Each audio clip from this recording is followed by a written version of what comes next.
ನಗರದಲ್ಲಿ ಹೆಚ್ಚುತ್ತಿರುವ ಬೇಸಿಗೆಯ ಬಿಸಿಲಿನ ತೀವ್ರತೆಯ ನಡುವೆ ಸಾರ್ವಜನಿಕರ ದಾಹ ತೀರಿಸಲು ಮಡಿವಾಳ ಸಮಾಜದ ಯುವಕರು ಶುದ್ಧ ಕುಡಿಯುವ ನೀರಿನ ಹರವಟಿಕೆ ಸ್ಥಾಪಿಸಿ ಮಾನವೀಯ ಸೇವೆಗೆ ಮುಂದಾಗಿದ್ದಾರೆ. ನಗರದ ಬೃಹಸ್ಪತಿವಾರಪೇಟೆ ಮತ್ತು ಮಕ್ತಲ್ಪೇಟೆ ಮಧ್ಯದಲ್ಲಿ ಇರುವ ಶ್ರೀ ಭದ್ರಕಾಳಿ ಸಹಿತ ವೀರಭದ್ರೇಶ್ವರ ದೇವಸ್ಥಾನದ ಎದುರು ಮಡಿವಾಳ ಸಮಾಜ ಹಿಂದುಳಿದ ಜಾತಿಗಳ ಒಕ್ಕೂಟ ಯುವ ಘಟಕದ ಜಿಲ್ಲಾಧ್ಯಕ್ಷರು ಹಾಗೂ ಕರ್ನಾಟಕ ಚಾಲಕರ ಒಕ್ಕೂಟದ ಜಿಲ್ಲಾಧ್ಯಕ್ಷರಾದ ಜಿ ವೆಂಕಟೇಶ ಮಡಿವಾಳ ಅವರ ನೇತೃತ್ವದಲ್ಲಿ ಈ ಹರವಟಿಕೆ ಆರಂಭಿಸಲಾಯಿತು. ನಗರ ಶಾಸಕ doctor S Shivaraj Patel ribbon ಕತ್ತರಿಸಿ ಉದ್ಘಾಟನೆ ನೆರವೇರಿಸಿ ಸಾರ್ವಜನಿಕ ನಿರಾಕರಿಗೆ ನೀರು ವಿತರಿಸುವುದರೊಂದಿಗೆ ತಾವೇ ನೀರು ಸೇವಿಸುವ ಮೂಲಕ ಕಾರ್ಯಕ್ರಮಕ್ಕೆ ವಿಶೇಷ ಸ್ಪರ್ಶ ನೀಡಿದರು. ಈ ಸಂದರ್ಭದಲ್ಲಿ ಮಾತನಾಡಿದ ಶಾಸಕರು, ಕಳೆದ 2 ದಶಕಗಳಿಂದ ನಿರಂತರವಾಗಿ ಬೇಸಿಗೆ ಸಂದರ್ಭದಲ್ಲಿ ಸಾರ್ವಜನಿಕರಿಗಾಗಿ ಶುದ್ಧ ಕುಡಿಯುವ ನೀರಿನ ವ್ಯವಸ್ಥೆ ಮಾಡುತ್ತಿರುವುದು ಅತ್ಯಂತ ಶ್ಲಾಘನೀಯ ಸೇವೆ ಎಂದು ತಿಳಿಸಿದರು.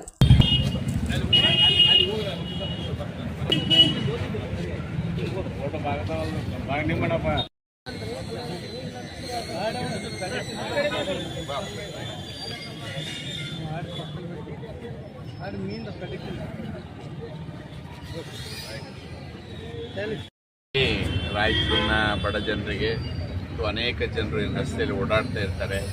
ಬೇರೆ ಊರಿನಿಂದ ಬಂದಂಥ ಬಡ ಜನರಿಗೆ ಇವತ್ತು ನೀರು ಒದಗಿಸುವಂಥ ಕೆಲಸ ಅನೇಕ ವರ್ಷಗಳಿಂದ ಮಾಡ್ತಾ ಇದ್ದಾರೆ. ಮತ್ತು ರಾಯಚೂರಿನಲ್ಲಿ ಇಲ್ಲೊಂದೇ ಅಲ್ಲ, ಇವರು ನಮ್ಮ ಪೆಗ್ಲಾಬುರ್ಜಿನಲ್ಲಿ ಇಲ್ಲಿ ಎಲ್ಲಿ ಅವಶ್ಯಕತೆ ಇರ್ತದೋ ಆ ನೀರಿನ ಸೌಲಭ್ಯ ಕೊಡುವಂಥ ಕೆಲಸ ಮಾಡ್ತಾರೆ. ಇದ್ರ ಜೊತೆಗೆ ಅನೇಕ ಸಾಮಾಜಿಕ ಚಟುವಟಿಕೆಗಳು, ಸಮಾಜದ ಕಟ್ಟಕಡೆಯ ವ್ಯಕ್ತಿಗೆ ಏನು ಸೌಲಭ್ಯ ಬೇಕೋ ಆ ಸೌಲಭ್ಯ ಒದಗಿಸುವಂಥ ಕೆಲಸ ನಮ್ಮ ವೆಂಕಟೇಶ್ ಮತ್ತು ಆ ತಂಡದವರು ಎಲ್ಲರೂ ಪ್ರತಿ ಸಾರಿ ಮಾಡ್ತಾ ಇರ್ತಾರೆ. ದೇವರು ಅವರಿಗೆಲ್ಲ ರೀತಿಯಿಂದ ಆರೋಗ್ಯ, ಐಶ್ವರ್ಯ, ಅಂತಸ್ತು ಕೊಡಲಿ, ಅವ್ರ ಕುಟುಂಬಕ್ಕೆ ಒಳ್ಳೆಯದಾಗಲಿ ಅಂತ ಹೇಳ್ತೀನಿ.